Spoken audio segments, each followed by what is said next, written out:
unhealthy person walked into your life right now, would you be a healthy partner back? Would you have the capacity, and would you be able to give access to you in a way that supported a healthy relationship? Not a hopeful relationship, a healthy one. Well, welcome to Dating Deja Vu, the podcast where we talk about your patterns, your pitfalls, and personal growth in modern dating. I'm your host, Christina Hathaway, marriage and family therapist and dating and relationship expert. If your dating and love life looks a lot of the same, it might be deja vu, but it also might be you. So let's figure it out together. What's up, guys? Welcome back to the Dating Deja Vu podcast. I'm so excited that you're here today, and let's get into it. If you're new here, I'm Christina Hathaway. I'm a licensed associate marriage and family therapist in the state of Arizona. I am not currently practicing, but I have a big announcement coming up shortly, but not yet on that. And over the past 15 years, I've worked with individuals on their relationships with themselves and with other individuals in dating and marriage, and built a coaching practice around that. So this podcast is not a replacement for therapeutic practice. So if anything that I talk about today strikes a chord with you, I would highly suggest hiring a licensed clinician near you. So let's get into it. So you've been talking about wanting a relationship for quite some time. Maybe you've been talking about it for months, maybe years. You've told your friends, you've told your therapist, you've told the universe. But I'm going to ask you a question. You want a relationship, but have you actually asked yourself, are you ready for a relationship? And the reason I wanted to talk about this today is I have an amazing one of my best friends. She is absolutely stunning. She's funny as hell. She's so fun. She's highly intelligent. She's a fucking doctor. She has it together. And she was trying to date for a long time, and she was dating through like medical school and all of this stuff. And the relationships would not work out. And she comes to me because of what I do, and we talk about it. And I'm like, sounds like you don't really have a lot of flexibility for a partner in your life right now. And over time, she finally realized, she's like, yeah, I don't really want to try to fit anyone into my life. And since she's done that, she's like, oh yeah, no, unless someone has the same schedule as me, it's really, really not going to work out. And so I wanted to talk about that today, because since she's been able to accept that, she's like, cool. She's like, has her guys and she goes on dates, but she knows, like, I'm not ready to do this unless they fit into my schedule perfectly. Now, I'm not saying that that's the right thing to do, but at least she is more aware, right? So there's a version of yourself that is wanting, right? You want a relationship. But I want you to realize that wanting a relationship is more of an emotion, where being ready for a relationship is improving your internal capacity for that relationship. And capacity is a word that we're going to be talking about today. Your ability to show up and handle what a relationship is, what it brings, right? But for a lot of you, you have convinced yourself that you're ready. It's only almost like a performative ready, like you've memorized what a healthy relationship looks like. But again, you haven't built that internal foundation around being in one. And I like to compare it to someone who is a millionaire, right? You've probably seen, whether they're YouTubers or, these trad wives, whatever, they make a lot of money on YouTube, right? But all they've been doing is posting content. They've not actually built a foundation underneath them around their process, around their finances, around how to continue to, acquire new business or followers, and they lose it all. Whereas the person who has that foundation, they have the process. I did this in one of my businesses where I was highly dependent on this particular podcast that referred people to me. And I wasn't thinking outside of that box, right? It was kind of tunnel vision on, I'm always going to get referrals from them. And that ended up drying out after a certain time, right? And so I had to learn to have this foundation underneath me. And that's what I want you to be thinking about today. And I'm going to talk about only two avatars that I see in this in this process that I've seen in my practice itself, in my coaching program, I should say. I can't call it a practice because I'm not doing it as a therapist. And if you're ever wondering what's the difference between like therapy and coaching, like coaching, I always say is today forward. Yeah, we're going to understand where a lot of this stuff comes from because I think you can't change what you don't understand, but we're not processing. We're not, diagnosing. We are not, doing EMDR or any of that. So it's more behavioral change and stuff like that. So these two avatars they look very different, but they actually are doing the same exact thing, which is limiting capacity and access. They limit access to them. So when we're limiting access to ourselves, we do it in one or two ways. And most people confuse like the wanting of a relationship. They confuse it with that readiness or that capacity, and they don't give the amount of access that is required to be ready and have the capacity in a relationship. So let me say that again. People want a relationship. They think they have the capacity for it, but they are not allowing access to themselves in a way that would support being ready. Okay, very important. This happens a lot too when you're really lonely, right? You're super lonely, or you're getting out of a relationship that didn't work out for you. You assume like you're healed. There's all these parables. People talk about therapy talk all the fucking time. It's so annoying. Like, oh, I'm in my healing era. I'm just focusing on me and taking care of myself and this, that, the other. And they think that they're ready and they're strong, but their wiring is still the same. Right? Readiness isn't a feeling, it's a track record. Readiness is evidence, it's data, it's learning. And I want to ask you a question. Can you point to how you've changed since your last relationship ended? How have you grown? Let me say that one more time. Can you point out how you've changed since the last relationship ended? Not what you've learned in theory or from TikTok. I love TikTok, by the way. What have you actually done differently? How have you created more quality, healthy access to you? Now, I'm not talking about giving access right away. So we'll talk about that here for a second, but sit with that, honestly. If a healthy person walked into your life right now, would you be a healthy partner back? Would you have the capacity?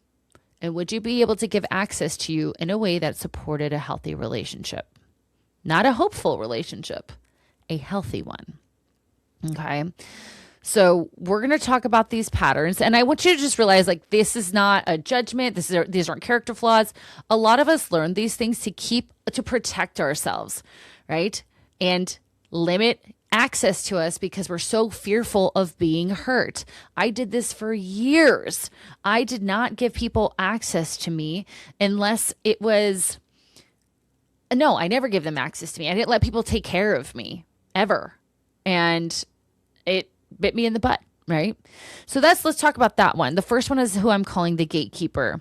This is when your standards are actually a fortress. The gatekeeper has built their life. This is my friend. They look very good on the outside. Their schedule is locked in. Their workouts are like, boom, they get them done. Their friends are on rotation. They eat basically, the same thing every day. They, plan their weekends 3 weeks out. They're locked and loaded. And for them, anyone who wants to be with them has to fit perfectly into their existing template or routine. And like my friend, she goes to the gym at 4 a.m. And I told her, listen, if you're going to be dating, you're going to have to find someone at the gym at 4 a.m. Like that's it.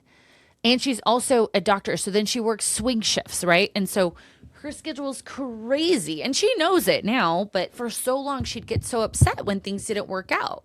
And, finally we had that conversation, which is good. The thing about it, so for those of you who don't know, I have another podcast called the Mindset Mirror Connection podcast, and it is about health and wellness. Everything I do is about like what you say in your mind, right? You see in your relationships or the mirror is the way I say it over there. And in our wellness world, her boundaries that she built would be praised. People would call it discipline, right? And they would call it like, your worth, girl, like go after it. And yes, I've said that to her because I actually didn't think she knew her worth for a long period of time. And once she learned her worth, that's where this rigid routine came in. So I don't know what happened there. But building that fortress is not always going to be helpful for someone outside of you. That fortress is you keeping yourself safe, right? Like that fortress is oftentimes built as protection. Like I said, it says, I create such a rigid routine that no one could possibly fit into it. And that keeps me safe because last time I let someone in, they hurt me. So the more rigid I am and the more hoops that you have to jump through to get to me, the safer I am. And so if you're someone who in real life won't move a workout to like go meet someone, or you won't try a restaurant because, I don't know, they don't fit into your macros, or you won't stay over on a weeknight. This happened to my friend because it would get you out of your morning routine. Every no you dress up in your mind is like self-care, but cumulatively they affect the other person because they're never going to get close enough to you. And honestly, that feels really shitty when you're like, well, I'm not prioritizing this relationship or getting to know this person. And again, I'm not talking about right away. Eventually, if you know that the person is worthy of having more access to you, then you've got to make the shifts, right? You have to change it. So when was the last time for my gatekeepers out there, you let life get a little messy, like inconvenience messy, to allow someone else in? Where have you been able to compromise? Because relationships are all about compromise. Being able to stay the night, because especially if your schedules are crazy, if you're able to get a night together and you want to have a little cuddle or some sex or whatever you want, and you say, okay, I'm going to make it work in the morning. I know I can make it work. Now, if you cannot possibly make it work, I get it. Like when I was dating, I had my dog, so like they'd have to come to my house, or I have to bring my dog to my husband's house, which we ended up doing a lot. But sometimes I had to go home, right? But if you can make it work, make it work. And that's it. And a person who's really ready for a relationship will flex. I like to say you will bend, but you won't break. We're not changing our entire lives for someone else, y'all. That's breaking. We're being able to be flexible like a palm tree in a storm, right? We're not abandoning ourselves. We're just being flexible. And I'm here to tell you, if your life has zero flex in it, you are not ready for another person to be in it. And I need you to hear that, right? You think in your mind, you're performing the readiness, but you stay sealed shut. And that's not how I do it. So I want you to think about your standards as what you will accept, right? But a fortress is what you allow in. And if we're constantly rigid and not flexing at all, when I say flexing, I think of like a bicep, but if we're not flexing at all, then we're not ready. Okay. Number 2 is the transfer.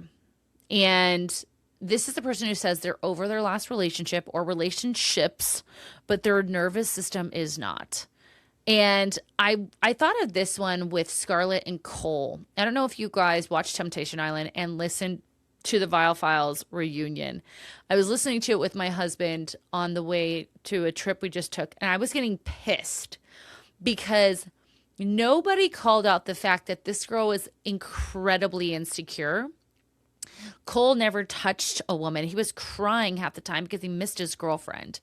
But she said, we have trust issues. We have trust issues. I'm like, what fucking trust issues? He was around 12 scantily clad women for days on days and didn't fucking touch them. But because he's not divulging every single bit of information about something, you say you can't trust him when really he can't trust you to take the truth and handle it well. And no one clocked that on this fucking interview. I was like, why is no one calling this out? She obviously asks a lot of questions. She goes through his phone. Like she needs to know every single detail. That's not what trust is. Trust is I don't care who's there. My husband is gonna be fine. I don't care if girls are naked. he might look at him, cool. And he's not going to do anything. And if he does, I trust that he'll tell me, right? And then we have a different situation on our hands. But like this girl is what the transfer is. So the transfer is opposite of the fortress, right? They're open to dating. They are dating. They're in the apps. They're trying. But they've recently gone through a breakup. And in their minds, they've said all the right things about growth and lessons learned and healing and blah, blah, blah. And they really, really, really, really want to believe it. They really want to believe they're ready. But any new person that walks in, immediately, they're handed a bill that is not theirs to pay. They are the one that, like with Scarlett, the suspicion comes in. And they were talking about on the reunion how, like, even when they were broken up, she'd be like, did you hook up with someone last night? Like, that's not your question to ask. If you're not with him, you don't get to ask those questions. I'm sorry. And if you are, what are we doing here? What are we doing here? But just coming back to it, the suspicion that you had of the last person becomes your suspicion for this person. You start to test them. You test them like they are the last one to see if they're the last one. You start to do these really toxic things like, why didn't you text me back fast enough, right? And the panic of the last relationship sets in. And this is what unprocessed pain does. It's going to rear its ugly head. It doesn't sit quietly. It's gonna come out because you've not allowed it anywhere to go because you haven't processed it. And unfortunately, your new partner becomes the storage unit to hold it. And that's not fair, right? You compare this person constantly to your ex, and usually not silently, right? You get triggered by things that they do, and it has nothing, and they're healthy, right? And I'm not talking about unhealthy people. They're healthy, but because in your mind, you cannot see anything outside of your unhealed self, you're going to clock them on things that, like I said with Cole, like he literally didn't cheat on her, but she's saying, I can't trust you. I don't fucking get it. Like that's the ultimate betrayal, right? Now, if he's a chronic liar, that's one thing, but I wasn't getting that vibe, right? They talk about white lies. And it was like a girl he had dated in the past happened to be at the same place as them. And he told her like, oh, my girlfriend Scarlett, like I love her so much, blah, blah, blah. And then he goes home to Scarlett at 10 p.m. and the girl texts him at 3 a.m. like a drunk text. And he was just like, fuck that, and deleted it and didn't tell her. And honestly, as someone in a very healthy relationship, I don't need to know that. Like you did exactly what I'd want you to do anyways, whether I knew it or not, right? And that's what I want. Like, I want to know if I'm there or not, you're still going to do the thing. And that's ultimately what he did, right? Sorry. Hold on. Getting triggered. Oh, and you set up little tests, right? Like I said, you call it like trusting your gut, but you've been pulling this same bullshit since, 2019 with every single relationship that you have because you keep rolling all of that insecurity and those old wounds onto the next one and the next one and the next one. And that's exactly what they said in this podcast, that they had just gotten out of a relationship and just moved right into one. You are not over it. You have not processed it. You haven't done the work. Over it means you stop thinking about it. It stops affecting your life. Process means you understood what happened. You understood your role in it. You understood what it taught you and how to now integrate that into your life. And that takes work. That takes time. Thinking you're over it because, I don't know what, you slept, that is avoidance. Doing the work is doing the work. Your body will keep the score. There's a brilliant book by Vanderpolk is the author's last name. Was it Russell? West something. He's German. Body keeps the score. Your brain and your heart might say, I moved on, but your body has a totally different timeline than you. And you feel that in the reactiveness. If you flinch at things that have not happened yet, or you make up stories in your mind about how this thing with your new partner is going to play out, you are not processed. You have not healed. You have buried it, and buried things grow. So a new person is not a fresh start, right? It's not It's not a place to heal. It's a person. Like they're a new person. That's all they are.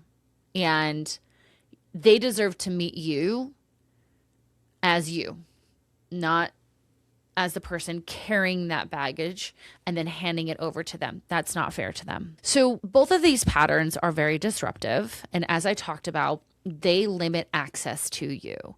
And by limiting access to you, you limit vulnerability, you limit intimacy. And for those of you, I know I'm just back after a very long break, but intimacy again is into me you see. If I'm inflexible, you're not going to have access to me. You're not going to be able to see me, right? Rigid me is probably kind of high strung, right? Or if I'm constantly comparing you to my ex and I'm in my head about who you are, like I've already decided in my head who you are, you're not going to see me. You're going to see the version of me who believes that. And that's not how we get close to someone, right? Both of them are protective mechanisms and both of them keep you safe, right? So if your last relationship ended badly, your nervous system learned something. It learned that allowing people access to you costs you. And so you've built this strategy, as we call it a strategy, but for some people, this strategy is never letting anyone close enough to get hurt again. And that's what they do. Or, so that's your gatekeeper. Or we could even say like your projector or transfer, they always keep the person at arm's length and they're hyper vigilant and they're constantly scanning. And that keeps them safe too. Think about it. It makes perfect sense, right? So how do we change this? How do we move forward in this? We need to learn from ourselves. We need to adjust in small ways and try a new way of being. And I'm not talking overhauling your life. Maybe it's just, okay, one day out of the week, I will stay over and I will have a different morning that week and just trying that out, right? Maybe my husband and I, I had my schedule, but sometimes he'd stay over and we'd go walk to get coffee somewhere, or even at one point we started going to the gym together. It wasn't on my time. I like to go to the gym earlier, but it'd be at like 9 a.m., and that was fun. I really enjoyed that when we did that. But finding little ways to try to make the changes when it comes to the person who has not healed from the other relationship, you realize you don't just wake up healed one day. You walk into a new relationship like with all this readiness, like you're fully equipped with how to do it. You build readiness by being in real situations. So let me walk you through this. Being in real situations and watching how you respond, okay?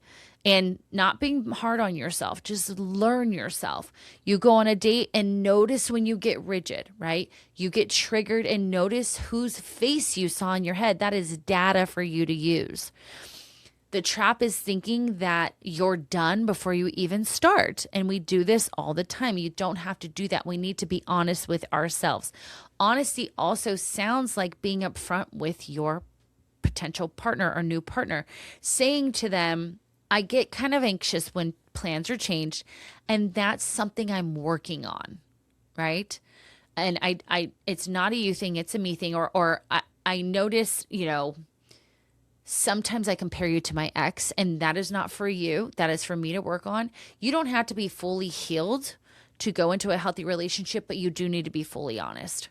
You need to be fully honest. And if that rigidity creates anxiety, be honest. Talk about it. They could potentially create a solution. You could create a solution together, right? The people I actually see build healthy relationships are not the ones who waited until everything was perfect. They're the ones who were truthful and they worked together and they built solutions in real time.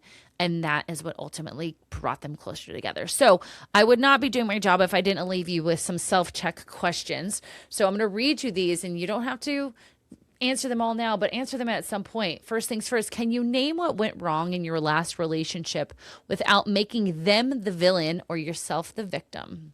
Does your calendar have any flex for someone you love or care deeply about? Or is every slot already taken up? When you imagine your ex with someone new, are you happy? What happens to your body? I'm going to tell you something. I don't give a shit what my exes are doing.